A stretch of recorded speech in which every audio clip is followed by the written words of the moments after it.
Well, Mr. Fulton, what a long, illustrious, distinguished Hall of Fame career.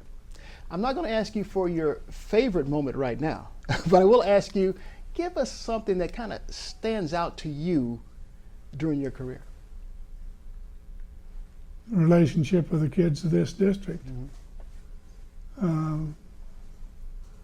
I came here in 1957 and turned down a couple of college offers, and I regret that a little bit, but I never regret staying because it's been a great place to live and work and grow old. 1957, wow, that's going back. Tell us what it was like when you first arrived here at Agua Fria. The plant was not finished. The gym floor was not in, and bleachers were not in. So the first year I was here we were kind of catch as catch can because we had lots yet to do. But it was about 450 students. Now it's, 7,000. It didn't grow as fast as we projected originally. We thought it would be much more rapid growth than actually occurred. Well, how challenging was it for you coming here and seeing the resources or facilities not really up to par? How challenging was it for you? It was easy because we knew that help was on the way, so to speak. That we were going to have a state-of-the-art plant, which we did, and the district was formed and became a union high school district. A union high school district is kind of a figment of California and Arizona and not found much anyplace else. My son-in-law and daughter live in Peoria, Illinois, and no such thing. They don't understand when I talk about a union high school district. The union came between the Avondale Elementary District and the Litchfield Elementary District, and those are the schools that are mentioned in the Arizona Constitution when we first became a state in 1912.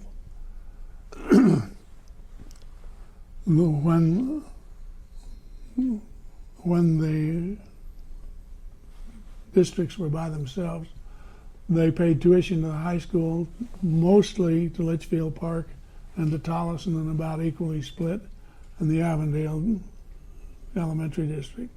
Litchfield was a unified district at that time, and then when they went into the Union High School District, they dropped their membership in a unification and had a Union High School District, and that's what we are. And California and Arizona are about the only two that I know of that have that kind of alignment.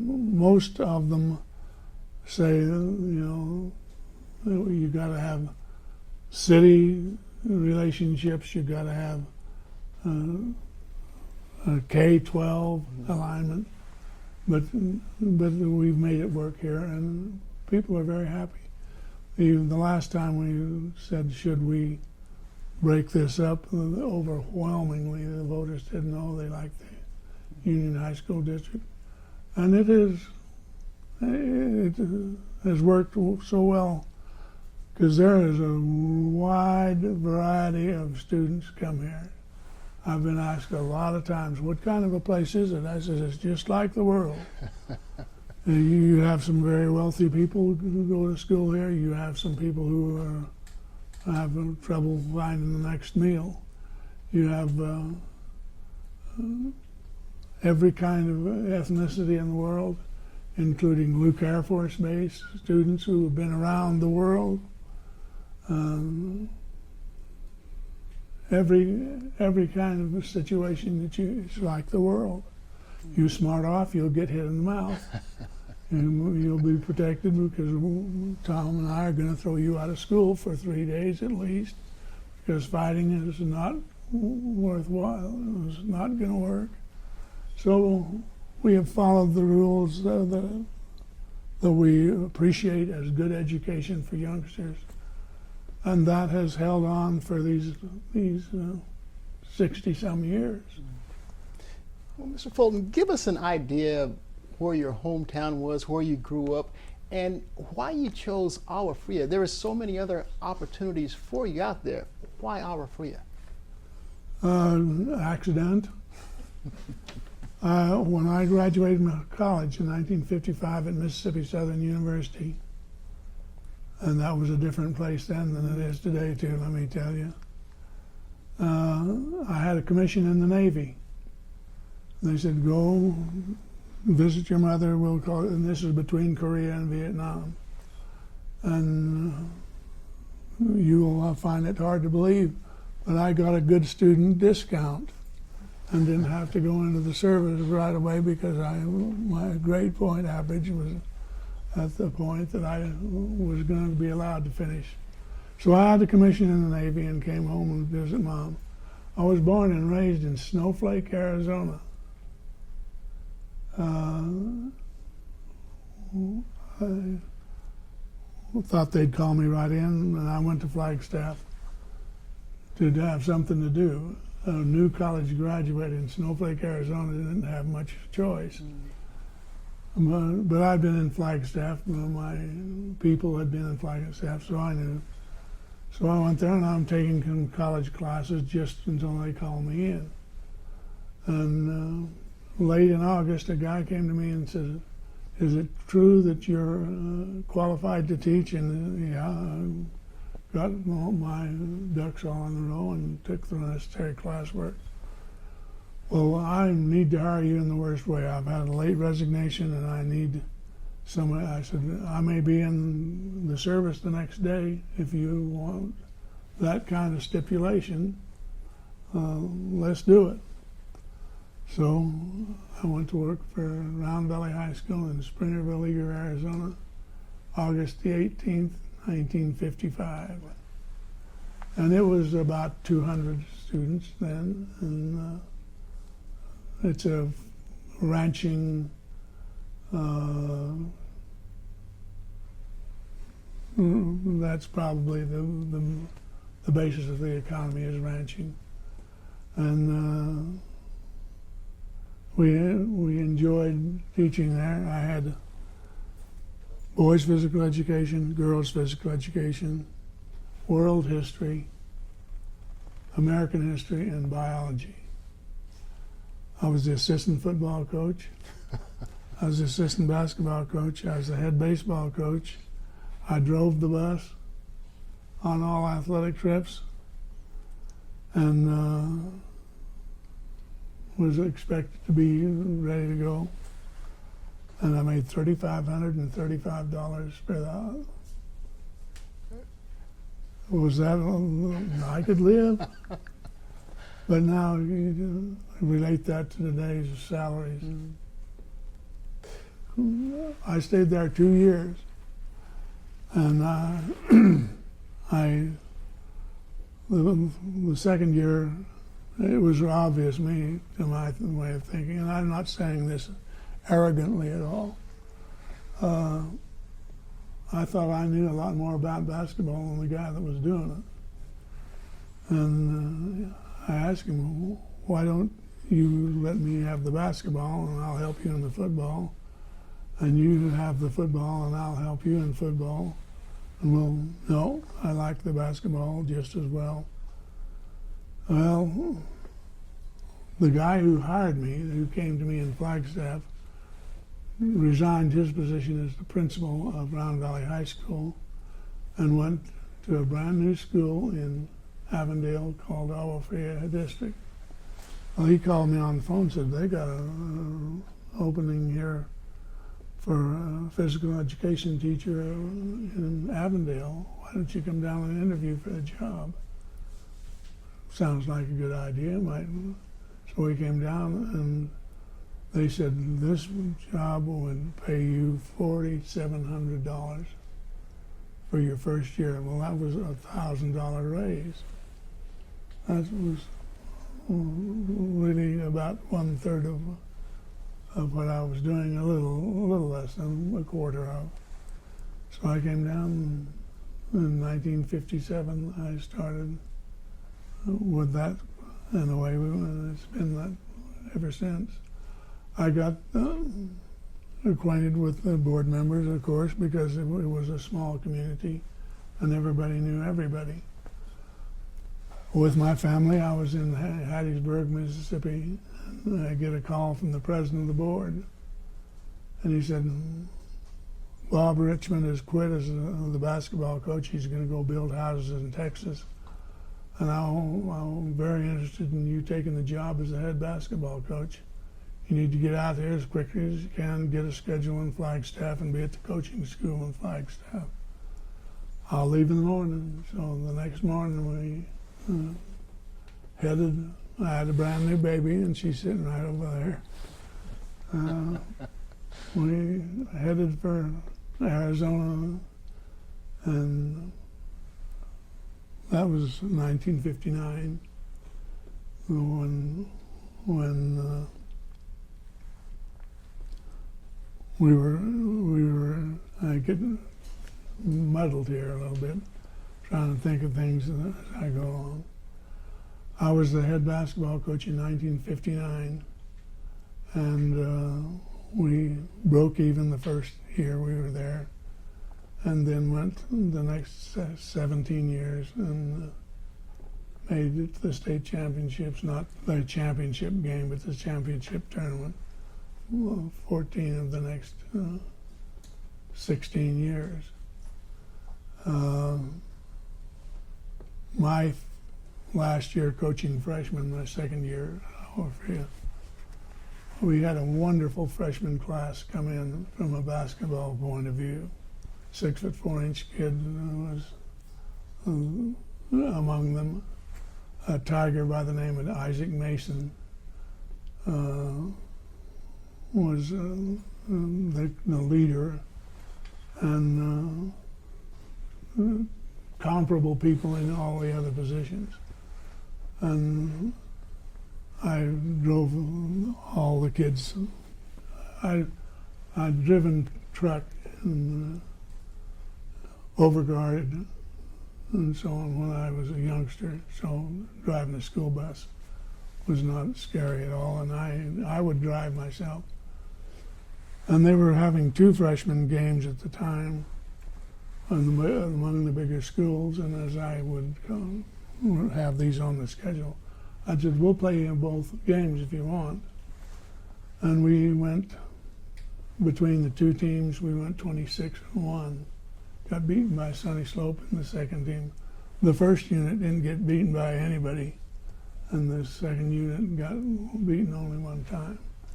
So we had a great team going into the varsity coaching. And that was in 59-16. Well, I took Ike with me, and in 1962 we won the state championship over Nogales, Arizona, at the old Grand Canyon gym that was jammed to the rafters and people outside, and it just went from there. Yeah, I'm going to say it's amazing listening to you that you didn't get overwhelmed wearing all these different hats. But having said that, you come here and in a short time you become a championship team. I want you to talk to me about the traditions you brought here and instilled, and your coaching philosophy that obviously led you to these 3 state championships. Well, the honor first win or lose came from, it was my first year as a varsity coach. And I had this fiery Ike Mason, whose son, incidentally, is the head football coach at Stanford, at Vanderbilt University.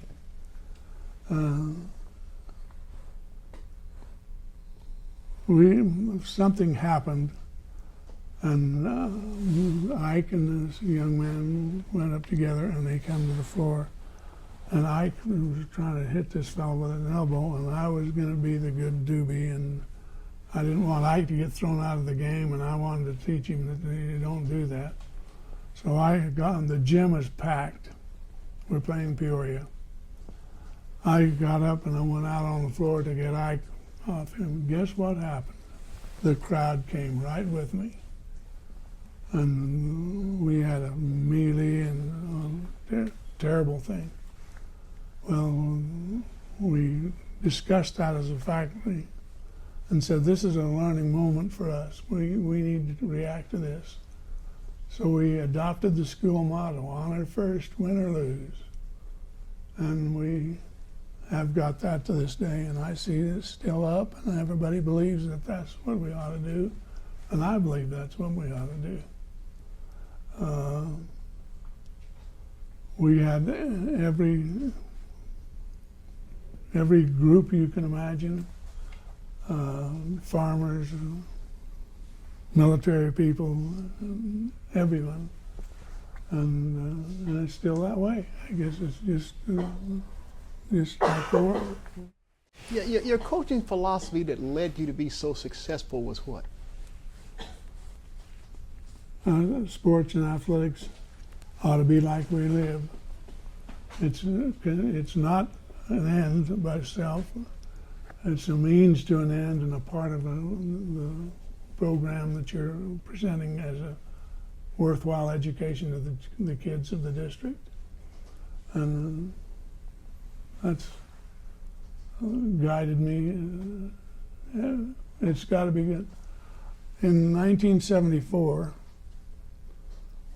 I was the athletic director of Agua Fria High School from 1963 till, well, really almost till 1990s.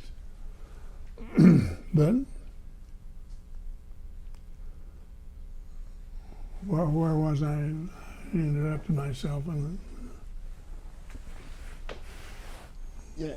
Okay, that's fine there too. But and obviously your philosophy that you instilled here, led to all this hardware that we're looking at right now. But I also want to go back to you being a war hero. What were the experiences that you went through that helped you shape the culture here at Agua Fria? The welfare of the students is always first. I was going to tell you about '74. I was named the athletic director of the nation on 2 counts. I always thought that our young ladies had it every bit as much right to have a good athletic program as our young men did. And at that time, when I came to Agua Fria, we had girls volleyball, girls tennis. That's the only sport intercollegiately that they had at Agua Fria High School. Not only Agua Fria, but the whole greater Salt River Valley. And the next thing that was a part of that was in 1959-60, I hired an old gentleman who had a great background in athletic training. He'd been the head trainer at Eastern Michigan University. And I talked to him and talked to the superintendent, and let's hire this guy as a full-time athletic trainer. They will contribute to the athletics of the program enormously. So they did, and he was the athletic trainer from 1959 to 1976 when he retired. But he was great, and we treat athletics injuries not as something to be fought. We treat them and get them back in the game. That's what they want. And on those 2 bases, the women's program that we put together and adopted it as every sport came along, Agua Fria was a part of it. Whether it was volleyball, which was the first big one, and then basketball, and now I think we have 11 girls sports and 10 boys. And I know that's not even, but of course, football, it takes so many students, and track and field can take all, and we've been successful in all of them, winning like what, 27, 28 school championships in every, from golf to badminton, from football to baseball. And what was that like for you back then? Because, I mean, you know, we know the struggles of Title IX, women trying to get equality and things, and you, seems like you stepped outside of the box to try and get something for the women that just wasn't there. And what type of struggles did you have trying to get women's sports into the school district? not any, into our school district. We're getting the schools to all adopt this kind of philosophy. But Title IX, as you said, said it's something you're going to do. There's no sense. The girls have the right to have the same kind of programs the boys do. That's it. So the federal government contributed greatly to the success of that particular program. Hey, what does it mean to you as an individual? I mean, here we're talking about a high school that really was coming from the ground up. You helped shape that, you helped build that, you helped nurture that, to the point to where everyone looks at you now as an iconic hero, an iconic figure, a guy who is heads and shoulders above all. What does that type of recognition and adulation mean to you? The adulation doesn't mean much to me at all.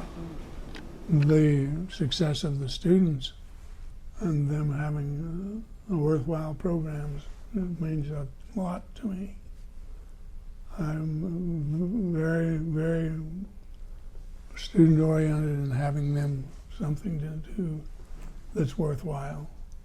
And the girls' programs are just as successful historically as the men's. Women's state championships have been accomplished in many of the sports that we run. Well, I think that's probably what makes you so revered, is that you're just absolutely too humble, for one. But the NFL Hall of Fame, that is a huge recognition. You had an athlete here, Randall McDaniel. I mean, he could have chosen anyone to speak on his behalf, but he chose you. Yes, he did. And so that speaks volumes of what the student body, what the faculty, what the community, what you mean to them all. Talk to me about that experience, because not too many get people to see that.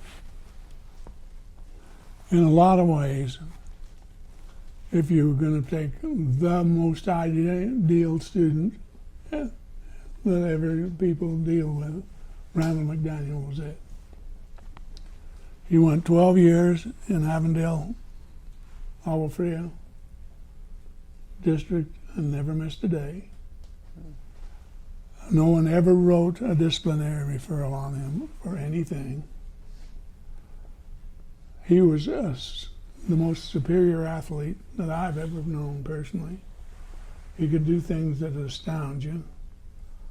I watched him deadlift as a senior in high school, 1,000 pounds. Oh, I was visiting one day in the weight room with him, and we were visiting, and he just kind of absent-mindedly reached over and took a 45-pound plate in one hand and put it on the end of the bar. And I got a call from him. He said, me and my wife would like to go to lunch with you and your wife. Would you meet me? Sure. What are you doing? Oh, down in Macon, visiting his parents. And so we went over to the cafe and had lunch and had a nice visit and so on. He said, before we go, Coach, I got to ask you something. Will you do me a great favor? I said, I'll do anything I ever can for you. You know that. He said, will you present me at the National Hall of Fame? But like you say, he had coaches, he had teammates, he had a lot of people he could ask. And I said, why? Randall, in retrospect, you had, you're really an incredible person to ask me, who was really not, didn't get a chance to coach you, which I ought to love. He's a great basketball player. But he said, you were the first one that really fussed at me, was your athletics is not as important as your education. Get that, and you be ready to do something.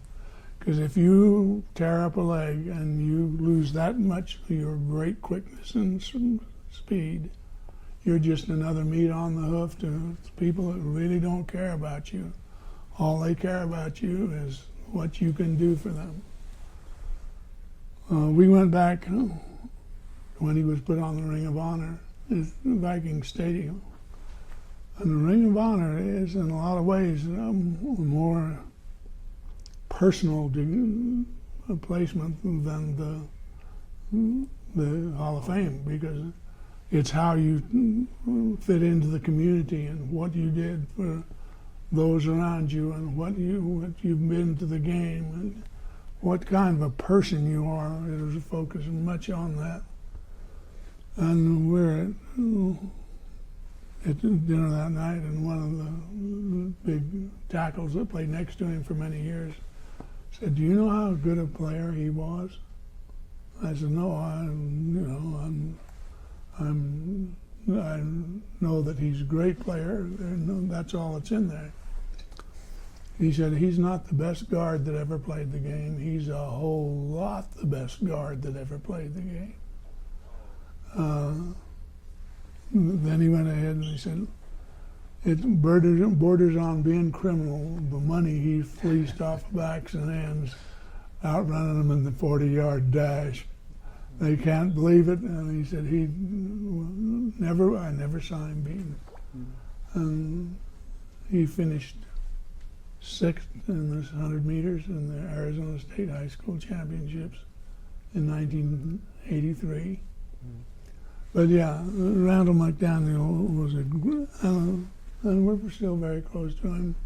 Exchanged communication several times a year, and I admire him more than I can ever tell you. It wouldn't be fair of me to ask you for your top 5 favorite athletes of all time here, because you've seen so many come in and out. But I would like for you to at least share with us one of your favorite moments of all time. Well, when I got here, we'd never won a state championship in anything. As Litchfield High School, they never won a state championship. And this 62 championship served a lot of things that I didn't even know about until I looked back on it. Avondale and Goodyear got along like two strange bulldogs. When this basketball team came along, then everybody wanted to follow that, and people began to mix, going to those games, home and away, and we contributed a great deal to the unification of the West Side. Because you could hardly pick more diverse communities than Litchfield, Avondale, and Goodyear was in the late 50s. That really made that's the thing that made the most lasting feeling good about a situation. That was number one. Well, Mr. Fulton, they say behind every successful man lies a great woman. I heard you talk briefly about your family, but I want you to tell everyone right now what your wife meant to you, because without her support, I know you couldn't have been as successful as you ultimately were. Yeah, there's no question about that. But by the same token, you pay a price. Coaches is tough on marriages. all the buddies that I've grown up and grown old with in the Phoenix area, and that's from Frank Cush to Ned Wolk to Bobby Wilkins and Joe Famulette, who coached the Phoenix Indians. They're probably a 90% divorce rate at least, because it does, and you got to have people who's the bulwark of the family and accept you for what you're doing, as well as that. But that's the truth. It is really tough on families. Well, I've already learned in this interview that you're way too humble to talk about yourself, and I appreciate that. But I want you to tell us what this Agua Fria community has meant to you. It's meant home and belonging and a challenge every day to find things that are going to really work for your district, your school. After I retired in 1993, I served 16 years on the Agua Fria High School board in the elected position, and that was a frustrating job because there's never enough money to go around, and the state has found it necessary to put those dollars elsewhere, to the point that the federal court says you owe the school districts $3 billion. And they're all we got. We're gonna leave this earth, and they're all we got is sitting right here. We need them to be the best people we can give this world, so that they can react accordingly. Obviously, you've seen a lot of change over the years. What's the biggest change that you've seen that's made you most proud? That we live together as a community. That we have goals to reach, and everybody has got an equal opportunity to reach within the forbearance of all of that goes on around us. Yeah, you've achieved so much, and I mean, can you tell us your biggest single achievement that has likewise made you most proud? I mean, looking at 3 state championships, I heard you say you're athletic director of the year. I mean, just so many awards and accolades have come your way. Give us one that probably means the most or dearest to you. Wow, impossible to. Ike, we won the state championship. Well, let's throw the coach in the shower. Ike says, we ain't touching the coach. He's done too much for us, and we're not putting him in the shower. And he was that kind of team leader. That's what Ike was going to do that. And that's really, really going above and beyond something like that. McDaniel, of course, is a highlight. But there are so many.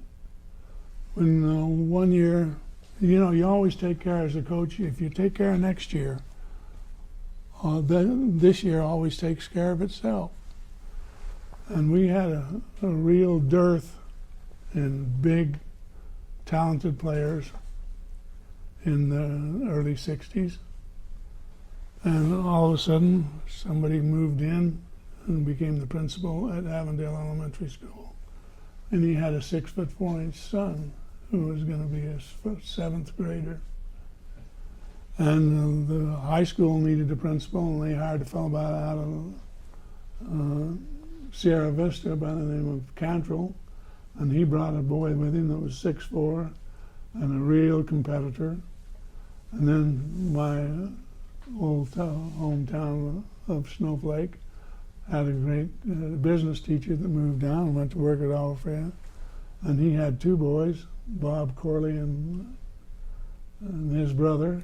And all of a sudden, 3 kids that wasn't figured at all moved into the program, and that's the team that went 27-0.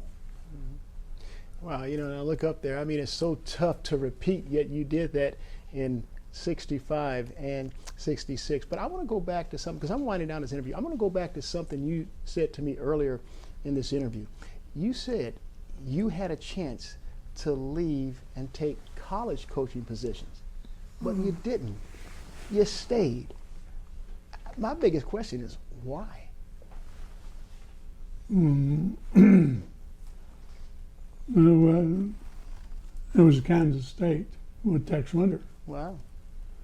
And he offered me the job, but my wife at the time would not accept it. She wanted to stay here.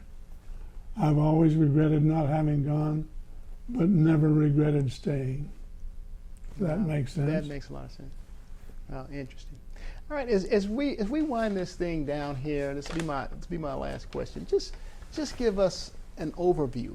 You know, put everything in one capsule form for, if you will, your career here in the Agua Fria district. I was privileged to serve them as a teacher, as a coach, as a department head, as an athletic director, as assistant principal, and as principal. And that's the best I can do. That's a mouthful there. Ms. Fulton, it's been my pleasure to talk to you, my friend. Thank you. I really have enjoyed it. Absolutely. Thank you.